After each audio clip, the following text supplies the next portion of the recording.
Good morning everyone. Today we are learning the second chapter of 10th mathematics. In this chapter there are three methods. First method factorization method, second method completing the square method and third one formula method. Now आपण आता बघू पहिली method कोणती factorisation method. Question पहा. Question आहे 3x square minus 2 under root 6x plus 2 is equal to 0. या question मध्ये ज्यावेळेस आपण असे क्वेश्चन क्वाड्रॅटिक इक्वेशन दिलेले असतील त्यावेळेस आपल्याला प्रथम जे इक्वेशन दिले ते इक्वेशन दिलेल्या क्वाड्रॅटिक इक्वेशन जे दिलेलं आहे ते जनरल फॉर्म नुसार आहे का नाही ते चेक करायचं.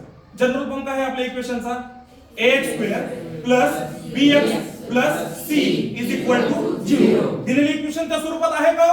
आहे. 3x square minus 2 under root 6 plus 2 is equal to 0.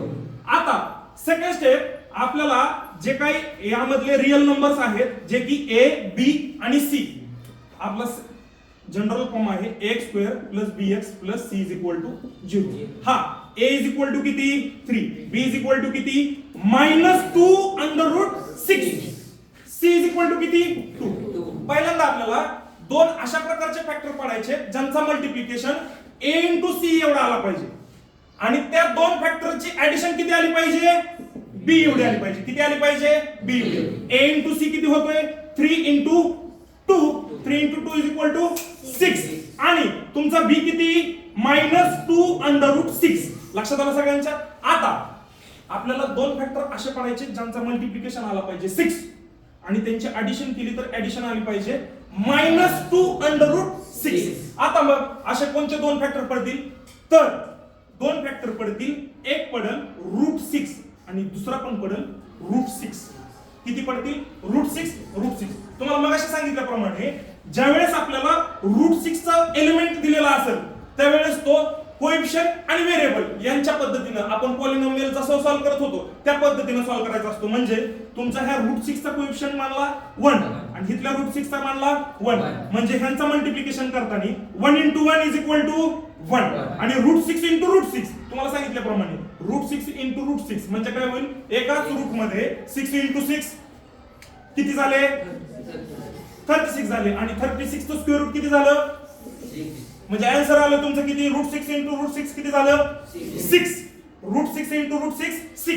जो की आपल्याला मल्टिप्लिकेशन पाहिजे a इंटू c किती आहे 6. आता ह्या दोघांची ऍडिशन केली तर किती पाहिजे मायनस 2 अंडर रूट 6. मग आता जर यांची मी ऍडिशन केली तर काय होईल root 6 plus root 6 is equal to किती होईल 2 रूट 6. कारण हितला 1 आणि हितला 1 जसा मी इथं दिला होता तसाच इथं पण घेईल 1 प्लस 1 किती होईल 2 आणि हे रूट 6 ला रूट 6 ऍज इट इज. कारण पॉलिनॉमियल मध्ये ज्यावेळेस आपण व्हेरिएबल करतो त्यावेळेस व्हेरिएबलचे ऍडिशन होते का नाही. जसं की मी समजा इथं सांगितलं तुम्हाला 2x plus 3x is equal to किती काय होईल 2 प्लस 3 5 आणि x प्लस x xच राहतो. x प्लस x होतो का नाही व्हेरिएबल ऍज इट इज लिहिलं जातं.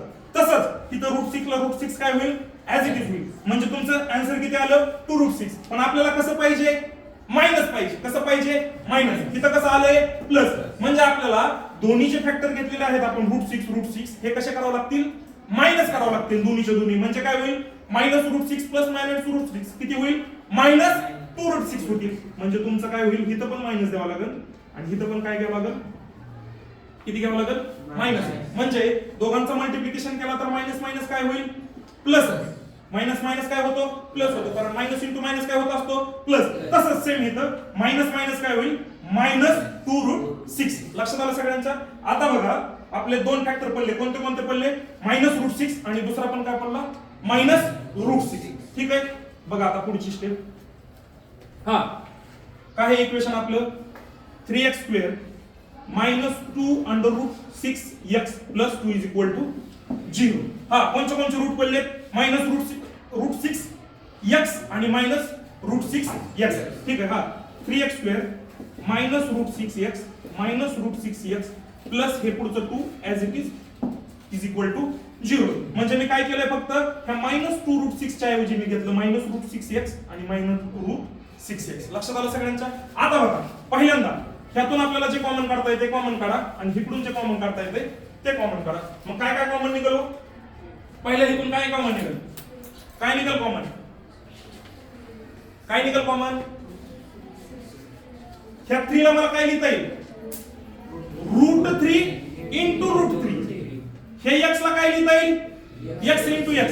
हे मायनस, ह्या -6 ला मला लिहिता येईल -√3 इंटू -√2. हे -√6 प्लस ह्याला पण असंच लिहू -√3 इंटू -√2 x प्लस ह्या √2 ला मला लिहिता येईल √2 इंटू √2 इज इक्वल टू 0. लक्षात आलं सगळ्यांच्या?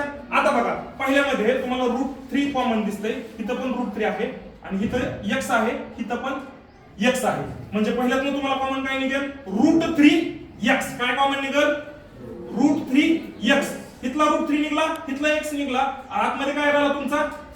√3x मायनस इथं काय राहिलं तुमचं आता फक्त आणि फक्त √2 ब्रॅकेट क्लोज. आता बघा तुम्हाला पुढं इथला एक √2 कॉमन निघेल आणि इथला एक √2 कॉमन निघेल. बाकी तुम्हाला आतमध्ये काय राहील? √3x आणि इथं काय राहील?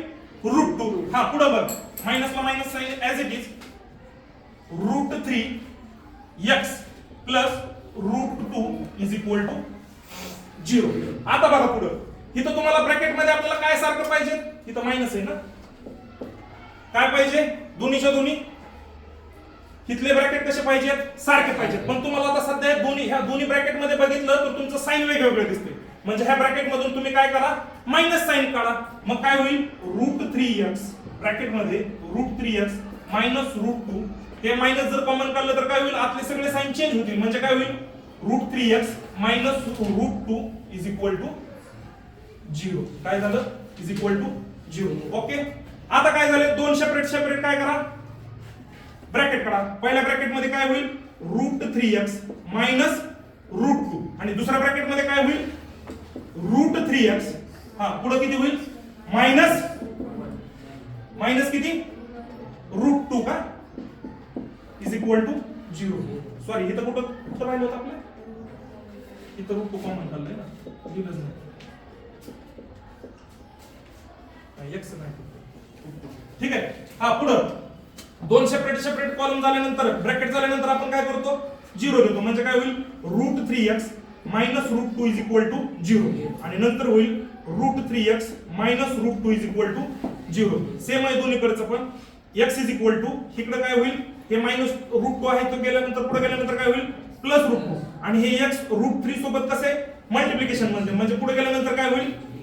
डिव्हिजन मध्ये जाईल आणि एकाच ह्याच्यात जर घेतलं तर काय होईल? 2/3 होईल. लक्षात आलं?